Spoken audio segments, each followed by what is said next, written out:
بسم اللہ الرحمن الرحیم۔ السلام علیکم ورحمۃ اللہ وبرکاتہ۔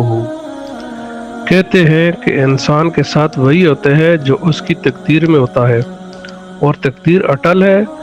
انسان کی زندگی اور موت کا وقت مقرر ہے۔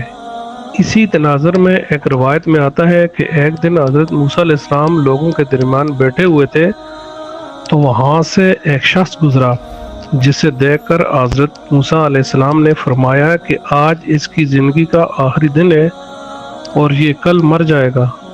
یہ بات سن کر انہی لوگوں میں سے ایک بندہ اٹھا اور اس شخص کے پاس چلا گیا جو دراصل اس شخص کا دوست تھا۔ اسے بتایا کہ آج آپ کی زندگی کا آخری دن ہے اور کل آپ نے مر جانا ہے، کیونکہ یہ بات اللہ کے نبی حضرت موسیٰ علیہ السلام نے بتائی ہے اور ان کی بات ہمیشہ سچ ہوتی ہے۔ یہ بات سن کر وہ شخص فوراً گھر پہنچا اور اپنے غلاموں کو کہا، میرا جتنا مال ہے، جتنا غلہ ہے، سب باہر نکال دو۔ جب سب باہر نکال دیا تو انہوں نے کہا، اس سب کو غرباء، یتیموں اور مسکینوں میں تقسیم کر دو۔ اور جب سارا مال تقسیم ہو گیا تو وہ انتظار میں رہا کہ اب موت کا فرشتہ آئے گا اور اب آئے گا۔ ایسے میں صبح ہوئی، شام ہوئی، رات گزر گئی، تو اگلی صبح ان کا دوست یہ سوچ کر کہ میرا دوست تو مر چکا ہوگا، اس کے کفن جنازے کا بندوبست کروں، وہ اس شخص کے گھر پہنچا اور دروازے پر جو ہی دستک دی تو اندر سے اسی شخص نے دروازہ کھولا۔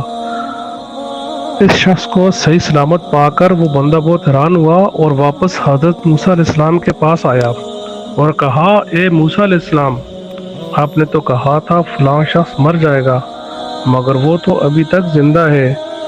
موسیٰ علیہ السلام نے بارگاہ ربی میں عرض کی، اے پروردگار، مجھے تو آپ نے ہی بتایا تھا، تو پھر یہ شخص ابھی تک زندہ کیسے ہے؟ اللہ نے کہا، اے موسیٰ علیہ السلام، اس شخص کو جب پتہ چلا کہ میں مرنے والا ہوں تو اس نے اپنا سارا مال اناج تقسیم کرنے کا حکم دیا، اور اسی مال اناج سے ایک یتیم بچہ ایک گٹلی اٹھا کر جا رہا تھا کہ اس کے منہ سے نکلا، اے رب، اس کی عمر لمبی کر دے، تو میں نے اس کی عمر میں پورے 100 سال کا اضافہ کر دیا اور وہ اس لیے زندہ ہے۔ اب اس سارے واقعے میں اللہ نے یہ سبق دیا کہ تقدیر، موت کا وقت بے شک اٹل ہے، مگر دعا اس سے بھی زیادہ طاقتور ہے جو اس کا رخ موڑ سکتی ہے۔ اس لیے اللہ سے مانگنے میں شرمانا نہیں چاہیے، کیونکہ دعا ہر مشکل کو آسان بنا دیتی ہے۔